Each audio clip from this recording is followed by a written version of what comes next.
Comment réaliser des dizaines de jarres par jour sans tour à pied? Et comment abriter des centaines de céramiques sans espace dédié? Comment peut-on cuire des céramiques pour qu'elles soient étanches sans four fixe? Tous les jours, les femmes potières du Bénin font face à toutes ces problématiques. Malheureusement, elles ne peuvent pas tout résoudre. C'est pour les aider que j'ai rejoint un projet qui se poursuivra en 2025 sur plusieurs mois. En 2024, je suis partie sur une semaine pour rencontrer ces potières, analyser leurs besoins et faire état de leurs difficultés. J'aimerais aujourd'hui vous faire part des différentes étapes clés de ce projet, avec son lot d'obstacles, de problématiques, mais surtout d'ambition et d'espoir. Si la pratique céramique est au cœur de notre mission, elle est également étroitement liée au rituel vaudou et à la vie béninoise. Je vais l'aborder. Ce sont Gérard et Hélène Bassalé, directeurs IS du Centre culturel Wadada, qui ont monté ce projet pour accompagner, soutenir et aider les potières du Bénin dans leur travail. Le Centre Wadada est un centre culturel qui aide tous les Béninois, les artisans, les villageois pour conserver le patrimoine et soutenir le tourisme local et éco-responsable. Donc, je m'appelle Hélène Bassalé et donc je suis cofondatrice et présidente de l'association Wadada Bénin à Porto Novo. J'assiste l'équipe d'expertes en poterie, en tout cas on se retrouve le soir pour faire le point, qui est venue là pour observer le travail des potières dans la région de Dangbo, dans la vallée de Lomé, voir un peu leur organisation au niveau collectif, communautaire, voir comment elles travaillent, voir leurs difficultés, leurs besoins. Je suis Céline Laurent Dessort, donc plasticienne céramiste, et j'interviens comme experte pour cette mission. Cette mission a duré 6 jours. J'étais accompagnée de Rachel Tanguy, céramiste à Paris, qui a fait appel à moi pour ce projet. Elle est venue rencontrer les potières à mes côtés et nous avons pu échanger lors des nombreuses réunions avec l'aide de Gérard Bassalé, directeur du centre culturel, et de nombreux traducteurs de son équipe. Je viens pour le village Kodonou et on a découvert également le village de Dagoudji. Donc 2 villages de potières très très proches qui ont des besoins et des attentes suite à cette expertise. Les difficultés de ces potières sont les cuissons en priorité lors des saisons des pluies et des crues. Elles ont toujours le problème de l'eau et une deuxième difficulté qui se présente à elles est d'aller chercher l'argile. Parfois, ça leur demande de commander des barques ou des taxis. Elles ont également une grande difficulté pour la vente et elles doivent trouver un marché pour leur économie. L'objectif idéal pensé par Gérard et Hélène Bassalé est d'aider vraiment les potières à trouver un nouveau marché local pour vendre leur céramique et qu'elles puissent vivre économiquement de leur travail. Au début, c'était permettre que le tourisme leur permette d'avoir un peu plus de sous et de vivre mieux. Puis après, on a constaté que bon, c'est du travail. Ce qu'ils font, c'est vraiment du travail. Faire ces trucs-là, faire ceci, faire cela, jusqu'à faire cuire et tout. Et vendre ça à ce prix, c'est quasiment rien. Actuellement, les potières ont du mal à survivre, alors que tout le village dépend de leur activité. Tu ne les vois jamais bien habillés, en train de manger quelque chose de consistant, je ne vois jamais. Et donc c'est là que ça a commencé à gambeler dans sa tête. Il faut trouver le moyen. Gérard et Hélène m'ont demandé s'il était possible de pouvoir proposer une formation sur la fabrication de tuiles, puisque un grand besoin des Béninois est sur les toitures des constructions des maisons. Également, peut-être pour les aider à fabriquer des petites pièces de l'art de la table pour les restaurants ou les touristes qui viendraient au Bénin. Donc l'idée était venue, germer, on va dire, au fil des années, à force d'aller les rencontrer, puisqu'on avait l'habitude d'accompagner des touristes là-bas. Donc voilà, c'est un site qui est intéressant parce que d'abord le cadre est beau, Et puis, c'est de l'artisanat, on voit les gens, comment ils travaillent, comment ils vivent, et puis leur technique est particulière aussi, puisqu'elles travaillent sans tour. Puis après, c'est quand on a compris comment elles cuisaient les peaux et qu'il y avait beaucoup de pertes, beaucoup de casses, qu'on a vu que peut-être il y avait quelque chose à faire là. Mais n'étant pas du domaine, on a jugé bon de faire venir des experts, des professionnels du secteur qui connaissent tout, quoi, les aspects techniques pour pouvoir évaluer la possibilité de faire quelque chose pour ces potières. De ce fait, j'ai été amenée à leur demander quelle était leur production et à analyser également leur gestuelle et à pouvoir comprendre jusqu'à quelle formation elles pouvaient travailler en fabriquant d'autres produits, d'autres productions que les jarres pour le vaudou ou pour le thé ou pour la nourriture.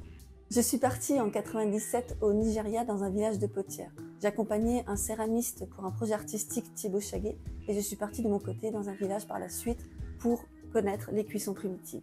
De cette expérience, j'ai pu analyser plus facilement le type de cuisson au Bénin. J'ai pu constater les différences et les dangers de cette cuisson au niveau sanitaire pour les potières, et elles m'ont demandé de les aider de poteries beaucoup plus sécurisées. Et quand les questions leur ont été posées, parce que la première chose qu'ils ont sorti, c'est le four. Donc c'est le feu qui les tue. Parce que non seulement ils dépensent de l'argent, mais ça les rend malades. Au Bénin, que ce soit à Goudji ou à Cotonou, dans les deux villages que nous avons visités, les potières cuisent leurs pièces sur des pots cuits et les entourent pour les protéger de pièces déjà biscuitées, déjà cuites une première fois.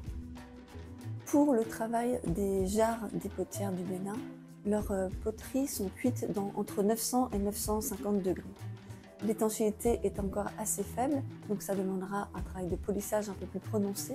Et il faudra analyser leur argile pour pouvoir voir si on peut les monter un peu plus haut en température et construire un four en conséquence. Il n'y a pas d'alandier, donc de tunnel pour amener le bois, et ni de protection pour pouvoir cuire aisément. Donc chaque potière autour du four peut avoir des difficultés et recevoir des étincelles. Les pièces doivent monter en température pour gagner en étanchéité, et la cuisson est donc primordiale pour répondre à la demande, pour avoir un nouveau marché. Ce type de four en cuisson au bois, à même le sol, ne peut monter beaucoup plus haut puisqu'il n'a pas de tirage et de cheminée. Donc c'est un problème pour les potières puisqu'elles ne peuvent pas faire de la vaisselle pour les arts de la table. C'est parce que les autres ont le monopole. Ils décident de combien ils veulent acheter ça. Que lui, quand il est venu maintenant et qu'il a acheté ça à 100 francs, plus personne ne va venir acheter ça là à plus de 100 francs. Ces autres frères aussi, quand ils vont venir, ils se passent le mot, quoi. Ces autres frères, quand ils vont venir aussi, ils vont tous acheter à 100 francs. Parce qu'ils n'avaient pas d'autres acheteurs.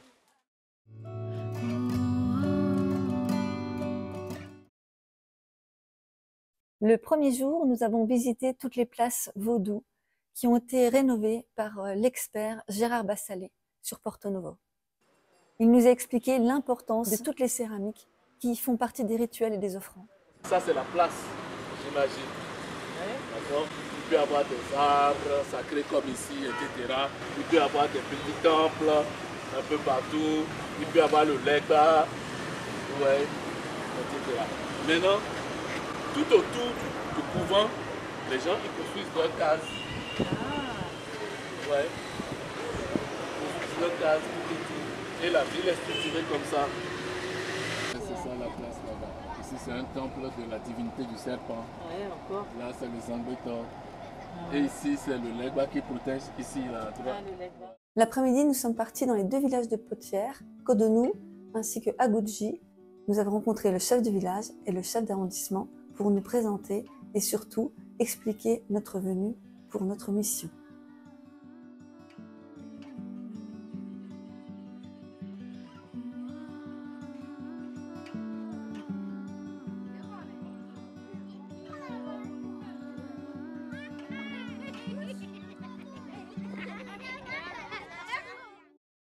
Lors de notre visite, nous nous sommes rendus compte que les potières interrogées vendaient des pièces crues à d'autres potières qui sont juste à côté de chez elles, dans le village d'à côté. En effet, ces potières-là peuvent cuire plus facilement. Elles ont moins de problèmes de pluie et de crue. Nous avons observé les villageoises travailler la terre. Elles nous ont présenté rapidement leurs travaux et leur production, ainsi que la terre utilisée.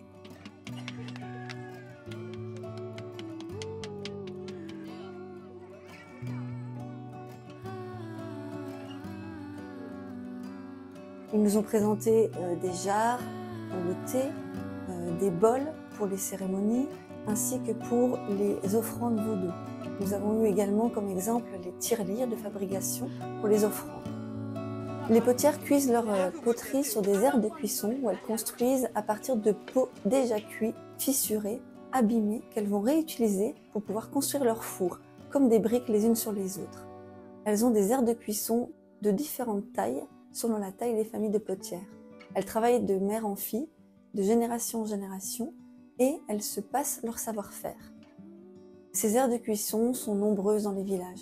Il y en a entre 4 et 8 selon la taille du village. Les pots qu'elles traînent pour faire le four, en fait, elles les rangent bien, tu vois. Je trouve ça super beau, comme avec la terre. J'ai tout d'abord demandé au chef de village le nombre de potières qu'il avait dans son village. Le premier avait 200 potières et le deuxième 2000. Mais les chiffres n'étaient pas très précis. En fait, ils m'ont donné des estimations.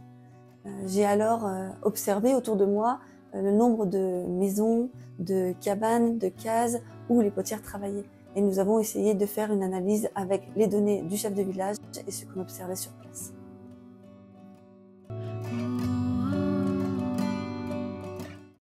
Le deuxième jour, nous sommes partis dans le village donc d'à côté, Codonou. Il y a 2000 potières. Donc un grand village où elles ont besoin de beaucoup extraire une grande quantité d'argile. Nous sommes partis à quelques kilomètres du village, marcher jusqu'à l'extraction. Elles nous ont montré donc leur source de terre et j'ai pu ensuite en récolter. J'ai pu analyser par plusieurs tests de toucher.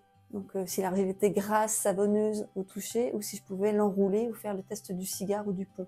Ça me permettait d'analyser aussi la couleur de l'argile et en récolter un maximum pour pouvoir élaborer des cuissons par la suite en France. C'est bien, c'est souple, ça rend de la plasticité aussi. Ah là, il y a du charbon. Ah ouais, Et après, peut-être que plus en profondeur, tu vois, comme je vois qu'il y a de la grise et de la jaune, là, tu as les deux. Tu as les deux couleurs.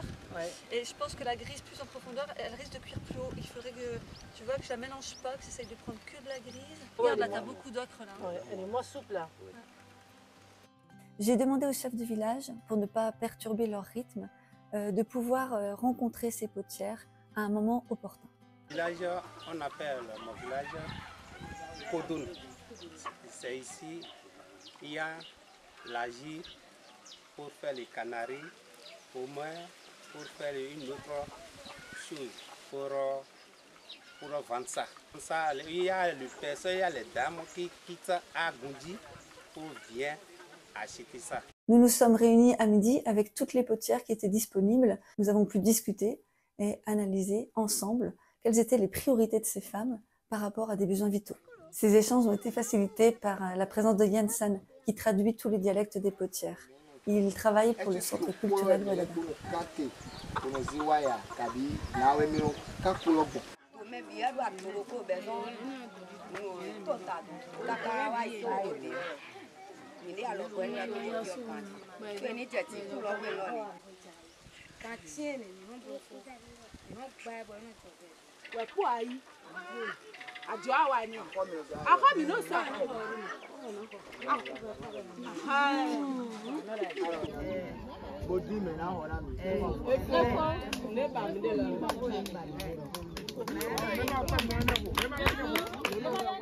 L'échange avec les potières a été très dynamique avec les jeunes femmes qui prenaient la parole facilement pour nous donner leurs besoins. 6 points ont été présentés, importants. Le premier était la cuisson.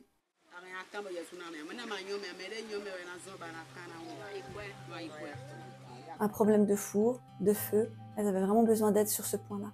Donc si on vous trouve un four, ça réduit le risque de perte et ça vous permet de cuire à l'aise et de vendre comme il faut, etc. Donc c'est comme ça que l'idée de les aider dans le village à améliorer leurs conditions de vie. Le deuxième étant le marché, le client, qui ne paye pas directement les potières. On va aller avoir le marché pour vendre. Parce que le marché qu'ils ont là maintenant, les gens qui viennent acheter leur font voir de tout côté les vendeurs. Le troisième était le matériel, besoin de bâches, d'outils pour protéger leurs pièces des grandes eaux. En effet, les poteries risquent souvent de prendre la pluie. Elles n'ont pas assez de matériel pour les protéger ou d'abri. La quatrième demande était une place pour pouvoir vendre leurs poteries directement comme sur un marché. Puisqu'en effet, actuellement, des taxis viennent chercher en mobilette leurs poteries pour les vendre sur différents lieux.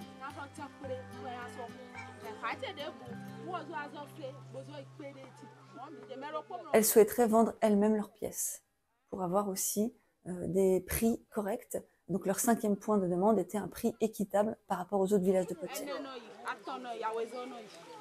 Ici, ça permettrait d'avoir moins de concurrence et pouvoir surtout ne pas avoir d'intermédiaire. Si eux n'achètent pas, plus personne ne va acheter. Du coup, les autres même font d'eux ce qu'ils veulent. Moi, je crois que c'est une affaire de marché.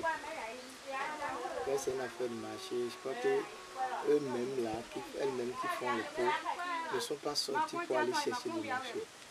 Le marché qui existait, ils se sont accrochés à ce marché qui existait. Et j'ai quand je vois qu'ils se sont dit, il n'y en a plus d'autres. On ne peut pas en trouver d'autres.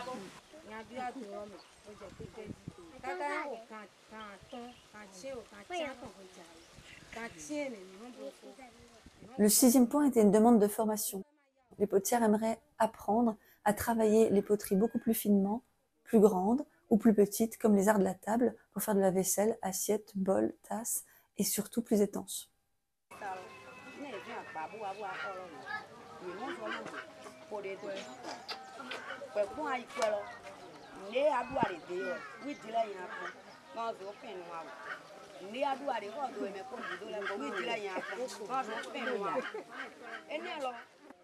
Comme ils nous ont dit que le village s'inonde à des moments donnés et qu'il ne peut pas donc faire cuire les choses, eh bien on cherchait un endroit où on pourrait éventuellement faire quand même le four pour que l'eau ne gêne pas.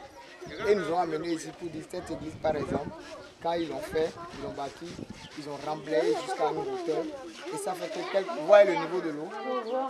Oui. En 2010, il y a eu une grande inondation qui a causé beaucoup de dégâts. Même quand ça vient là, ça n'entre pas dans l'église. Nous avons ensuite pris le temps de rendre visite à toutes les potières et puis nous avons pu échanger sur leur travail, leurs préoccupations. Elles nous ont présenté leur fabrication. C'est de la poterie utilisée dans le vaudou. Monsieur, ça le sait, oui. On peut mettre ça.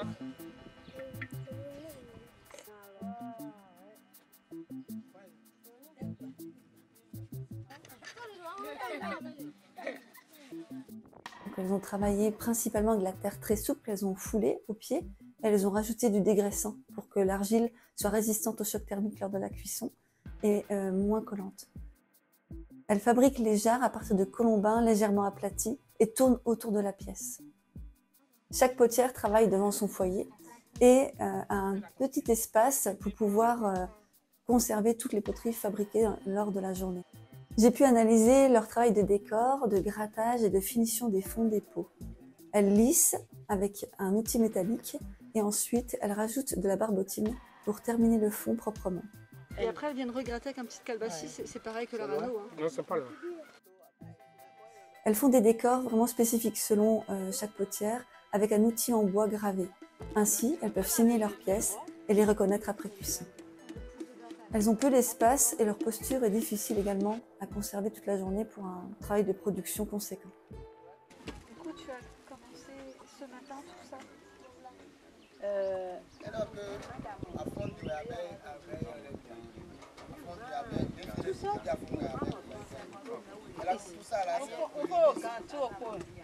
Il a commencé depuis 6 heures du matin. Elles en fabriquent entre 20 et 40 selon leur état de fatigue. Moi, je m'appelle Abono Florence.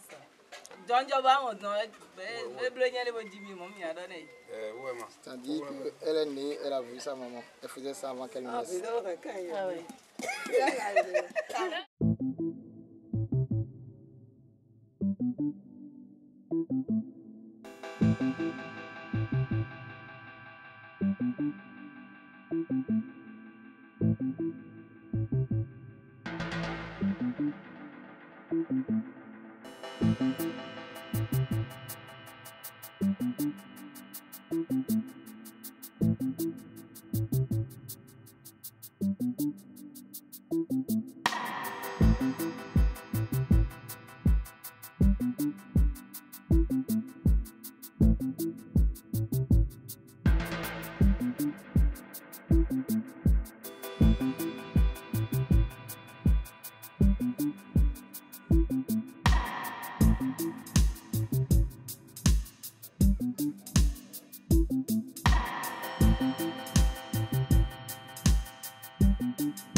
Le troisième jour, nous sommes partis dans le village de Sé, un village de potières très connu au Bénin. Nous sommes donc allés dans leur village et nous avons été accueillis par une famille qui nous a fait une démonstration avec un guide sur place qui nous a expliqué toutes les étapes.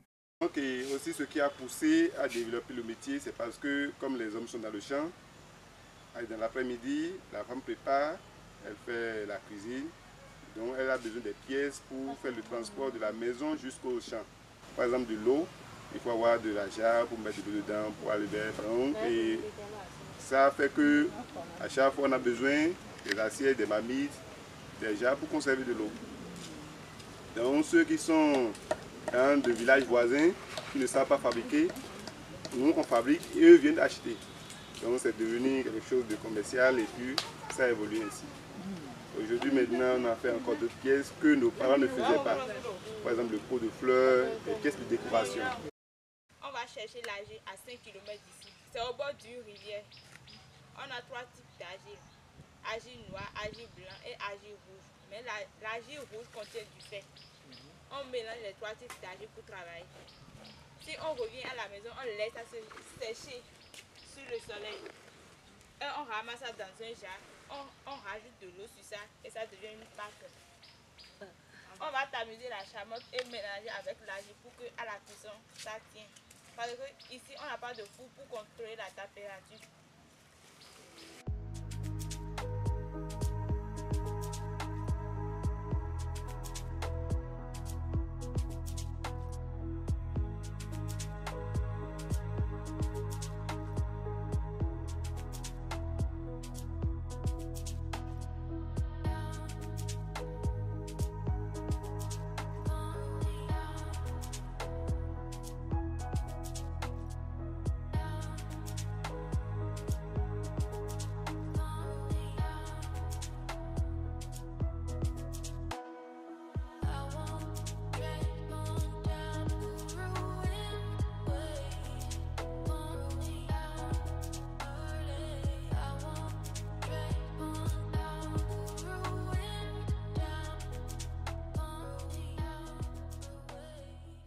Et ils avaient un four, un second four pour l'enfumage spécifique à la vaisselle qu'ils travaillaient sur place pour les restaurants.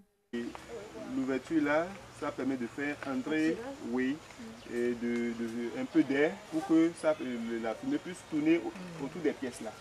L'aire de cuisson se trouvait vraiment devant le foyer, était très grande et la spécificité de ce four était que les poteries étaient posées sur des piliers d'enfournement. Nous avions des gros piliers en terre comme des jarres, assez larges et ils facilitaient l'aération et surtout éviter la casse à la cuisson. Mais dans les autres villages de potières, ils font le même système, sauf qu'ils mettent des pots cassés là, à la place de ça. Mais ça c'est bien, c'est plus solide, Ici, c'est là, plus stable. dès que ça se casse, on fabrique encore. Ouais, c'est beaucoup plus solide et c'est beaucoup plus résistant. Oui. Parce qu'un temps, on cuisait même le jour du marché. Mais le marché ne s'anime pas. Ce sont les villageois qui animent le marché, mais le jour du marché, ils vont sur le site de cuisson. Le marché ne s'anime pas, donc on a dû interdire pour que le marché puisse s'animer. Maintenant, si ça peut arriver, même on peut faire 3 feux à la fois. Oui, 1, 2, 3. 3 feux à la fois. Okay. Mais s'il vient à temps, je commence et il vient à temps, on regroupe tout ensemble et on cuit ensemble. Le guide nous a fait de grandes explications et nous a présenté son atelier où il travaille des pièces plus artistiques. Et tes janneaux là, c'est pour... Ce sont des moules pour faire des pièces circulaires. Ouais. Oui. Des plaques circulaires. Des plaques? Oui. En fait, après, la plaque sera percée comme grillage. Il s'agissait donc d'un homme, alors que dans les autres villages, où il n'y a pas encore cet attrait touristique, les femmes uniquement sont potières. C'est lié également à leur conception par rapport à la terre, qui est vraiment liée à la féminité. Ma grand-mère aussi a été formée par quelqu'un d'autre. C'est comme ça que ça se fait. On fait la cuisson très souvent, on s'associe. Très souvent ici, quand il n'y a plus, et la population sait qu'il y a en train de faire la cuisson quelque part, tu vas avoir du monde maintenant. Ils viennent, ils vont t'aider pour que... protéger tes pièces. Donc toi, tu mets juste en Ici, dessous. on met suffisamment en dessous et on laisse monter d'abord avant de poser Après, tu poses au-dessus tranquillement. au-dessus, tranquillement. Oui. Elle rechargeait de temps en temps quand même. Hein. Elles allaient recharger. Ici, c'est ce qu'on fait. Ouais, okay. Oui. Et pareil, elles étaient plusieurs, elles chargeaient. C'est pourquoi je disais, une seule personne ne pourra pas faire de cuisson. Il faut au moins 4. 4 pour 1000 pièces. Là, vous allez travailler. Pour que la tâche soit encore plus facile, il faut, si c'est 1000 pièces, il faut au moins 10. D'accord.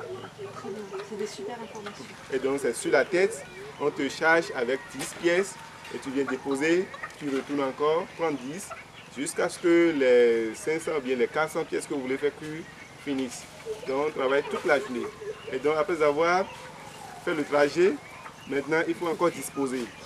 Et pour disposer, il faut faire beaucoup d'attention pour mettre l'autre sur l'autre, pour que ça soit bien équilibré.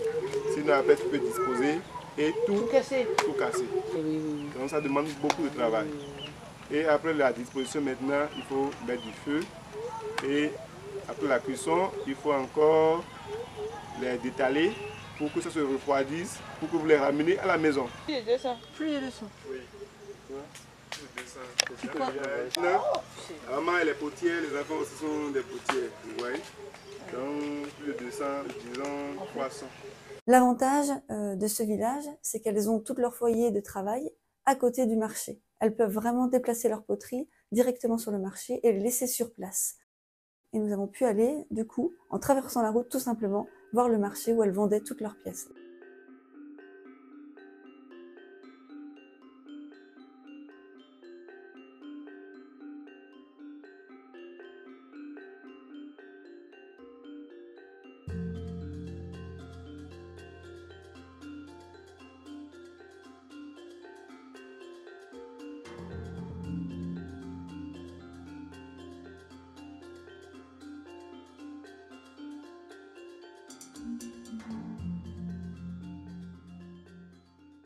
Il n'y a jamais de vol, la terre est vraiment très respectée.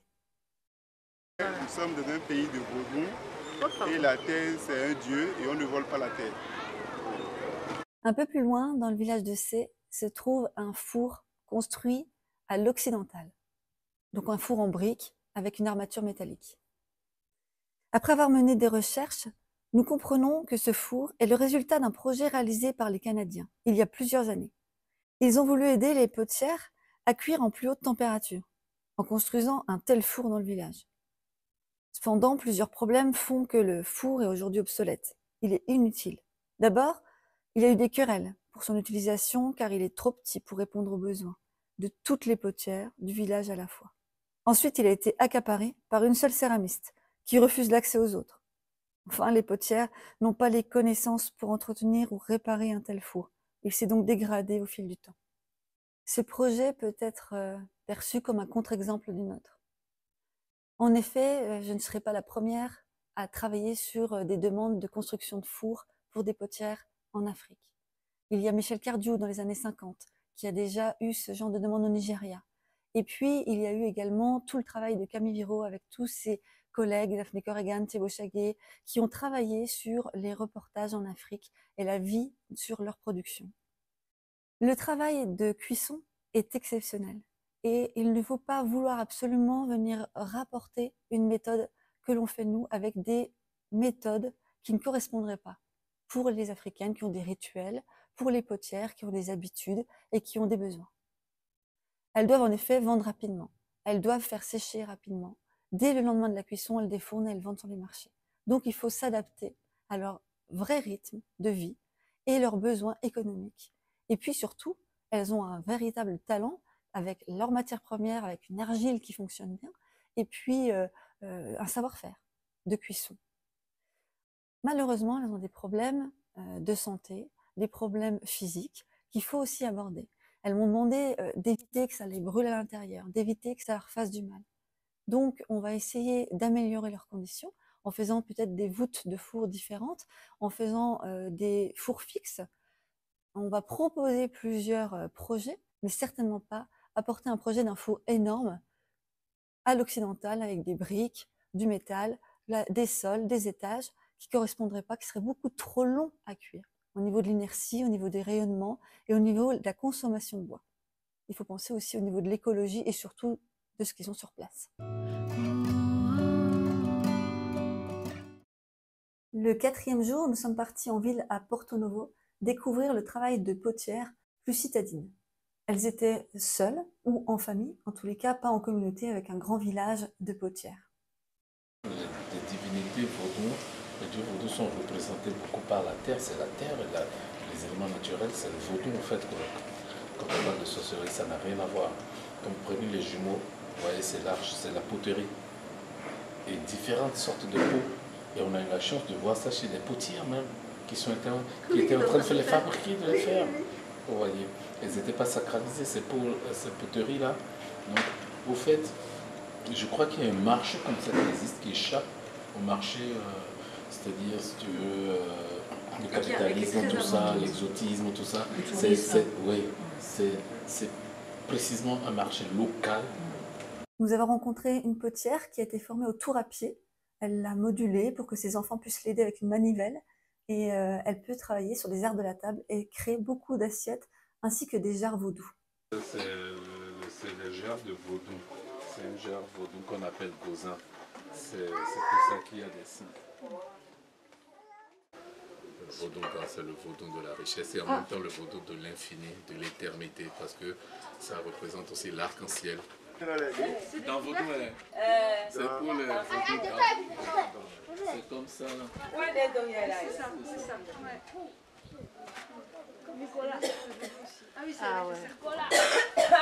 Il s'avère qu'elle ne travaille pas la terre tous les jours, elle a d'autres métiers de vente ambulante à côté, puisqu'elle n'a pas assez d'espace pour pouvoir stocker toutes ses poteries et pouvoir les vendre.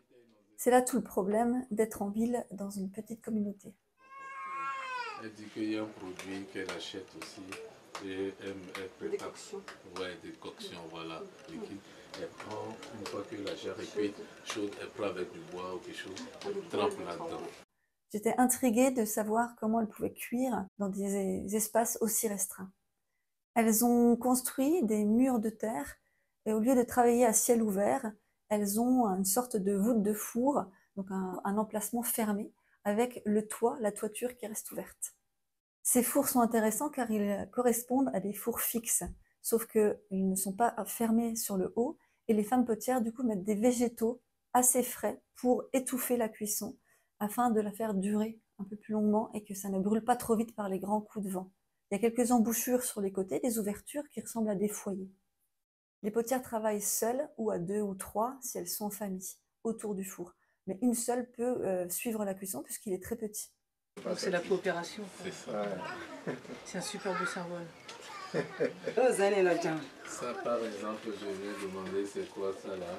Elle a expliqué que ça c'est rituel. C'est-à-dire que quand la personne est morte et qu'on va l'enterrer, au niveau justement du crâne, on pose parmi les objets qu'on pose sur pour. Donc chaque nuit, les gens doivent venir là pour donner les lots, pour donner les poisons, pour prier, pour déposer là. Voilà. Le 5e jour, nous sommes partis à Agudji, un village où 200 potières travaillent. Nous les avons à nouveau rencontrés, on les a regroupés et nous avons pu à nouveau leur poser des questions par rapport à leurs besoins, leurs problématiques et surtout, on voulait savoir si elles avaient des besoins immédiats.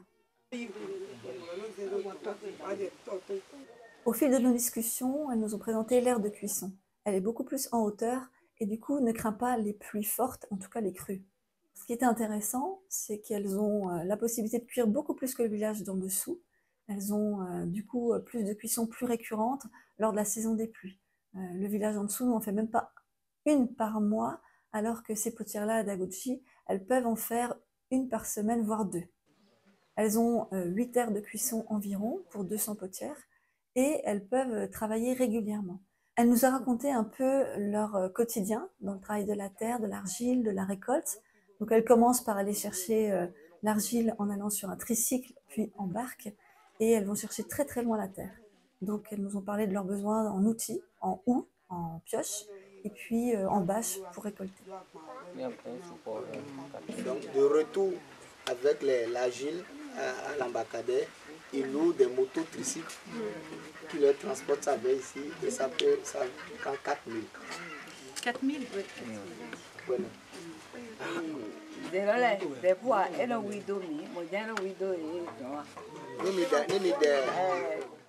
Malheureusement, nous avons découvert un gros problème entre les deux villages. Puisqu'à Cotonou, elles extraient leur argile et peuvent fabriquer abondamment leur poterie, alors qu'à Agudji, elles cuisent facilement, n'ont pas le problème de crue, mais ne peuvent plus aller chercher l'argile. Elle est en effet refusée par le village de Cotonou.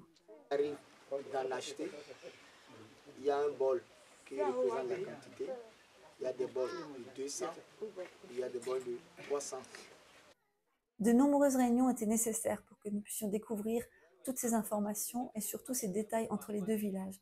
Heureusement, Gérard et Hélène Bassalé, du centre Wadada, avaient vraiment beaucoup discuté avec les potières avant notre venue. Ça nous a beaucoup aidés.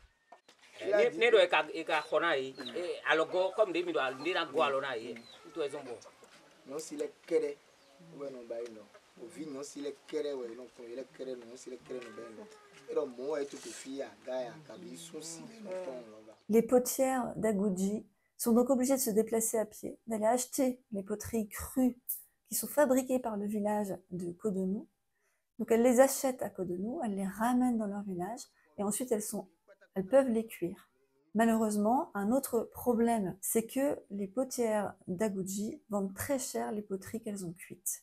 Beaucoup plus cher que les potières de Cotonou. Les villageoises de Cotonou sont très mécontentes puisque c'est elles qui fabriquent les jarres. Elles trouvent qu'il y a une grosse différence de tarifs.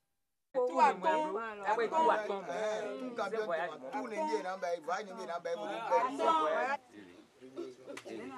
y aura un comité de gestion de ces matériaux.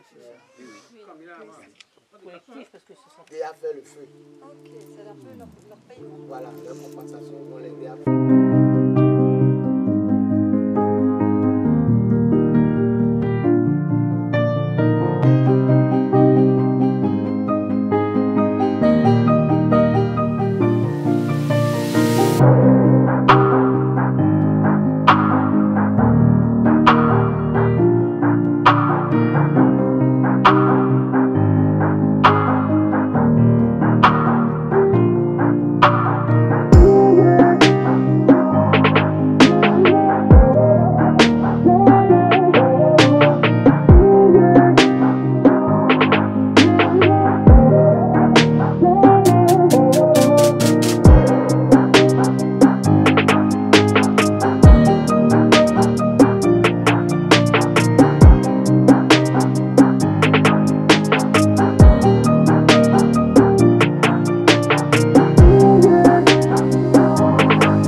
village de Raeti, le village où les potières vont chercher leur terre en barque.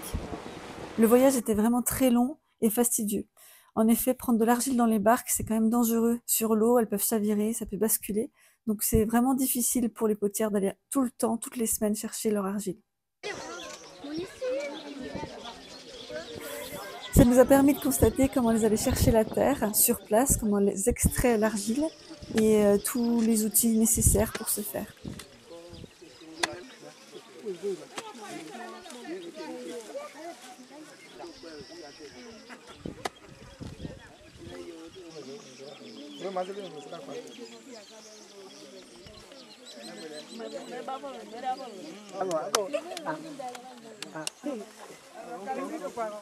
Ça, ils ont mis de l'eau.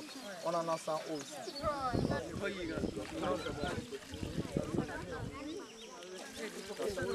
Nous avons eu une réunion avec les villageois et je leur ai demandé s'ils utilisaient de l'argile pour autre chose, puisqu'il n'y a pas de potière dans ce village. Nous avons donc discuté sur les bienfaits de l'argile et comment l'utiliser autrement. C'est-à-dire, quand ils veulent construire, ils délimitent la zone, ils remplissent ces zones d'abord d'argile, et sur cette argile, maintenant, ils construisent le champ.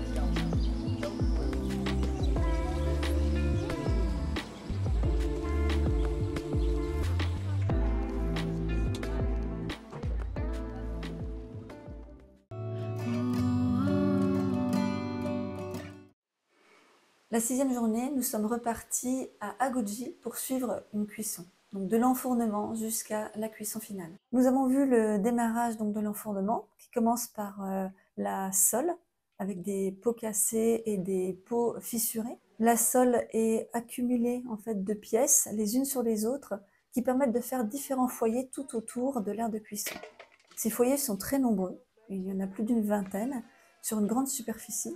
De nombreux foyers donc qui sont faits comme des tunnels par rapport à des poteries accumulées et cuites. Ensuite, les potières vont enfourner leurs pots crus par-dessus. Donc elles les placent les unes sur les autres, ces poteries, avec tête en bas, tête en haut, selon la taille des pièces et selon les étages qui se superposent. Elles ne mettent pas de branchage dans les pièces pour les cuire comme dans d'autres régions d'Afrique. Elles les accumulent les unes sur les autres et les calent avec des morceaux de tesson pour qu'elles puissent bien tenir, être solidifiées les unes sur les autres. Les potières vérifient leur tenue en pressant sur les pièces qu'elles montent et les unes après les autres, elles vont mettre leurs pièces, placer leurs pièces. Il n'y a pas de règles, la plupart s'entraident. C'est assez aisé et fluide entre elles.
Ensuite, elle termine l'enfournement de pièces crues avec des tessons sur le dessus qu'elle pose avec des perches, des pièces entières ou des demi-pièces. Elles vont préparer les pièces cuites comme un mur autour du four. Donc elles vont placer 2, 3, 4, 5 couches de peau tout autour des pièces crues, puisqu'elles vont faire une sorte de voûte de four et résister à la chaleur et garder la chaleur. Et ensuite du branchage frais, des végétaux frais et des morceaux de grands troncs de palmier qui vont aider à soutenir le tout sur les côtés pour ne pas avoir d'écroulement. Donc elles vont être très vigilantes à ce que tout soit bien tenu par les poteries cuites et les bois de palmier. Et puis elles vont commencer progressivement à mettre en route le petit feu, le bassinage, avec quelques branchages sur 2, 3, 4, 5 foyers tout autour. Donc au début de la cuisson, elles sont peut-être 7 potières à gérer l'enfournement du bois et à gérer le démarrage du feu. Par la suite, lors du grand feu, pour faire monter la chaleur, elles vont être obligées d'être à 16, 17, peut-être plus, même 18 sur une seule cuisson et très proche du foyer. Donc elles vont avoir vraiment un problème de forte chaleur. D'autres fours en Afrique sont beaucoup plus larges et elles s'éloignent. Là, elles sont obligées de rester à côté puisqu'elles vont rajouter des brindilles de bois au fur et à mesure pour faire monter la température progressivement entre chaque interstice de poterie cuite. Donc elles placent ces brindilles, elles les repoussent progressivement dès qu'elles brûlent et en replacent de nouvelles. Et lorsque la chaleur est assez atteinte à la couleur, elles vont pouvoir monter ces brindilles de plus en plus haut. Donc ça se fait vraiment progressivement, elles sont non-stop autour, elles sont pieds nus ou en sandales, elles sont vraiment dans la forte chaleur. Là, mais elles sont autour, avec les bois pour charger le bois. C'est du boulot, hein. Il faut être potier pour faire ça.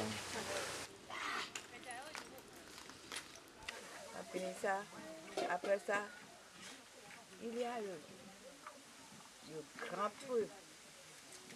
C'est là le grand feu. Le grand feu a commencé.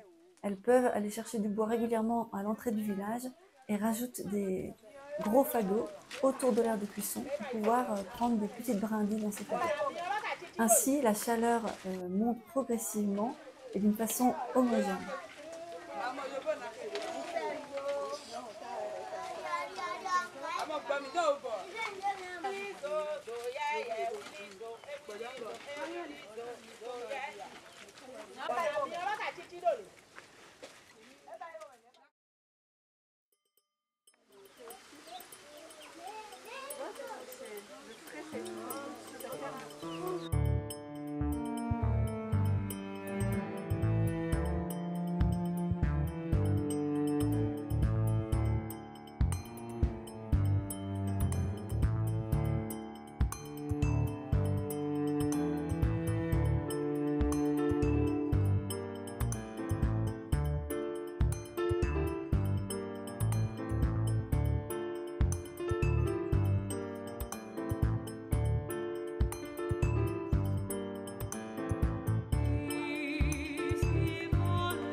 Nous avons pu observer également l'étape de nettoyage, où l'eau est ajoutée dans les poteries après la cuisson pour enlever les cendres, donc au défournement.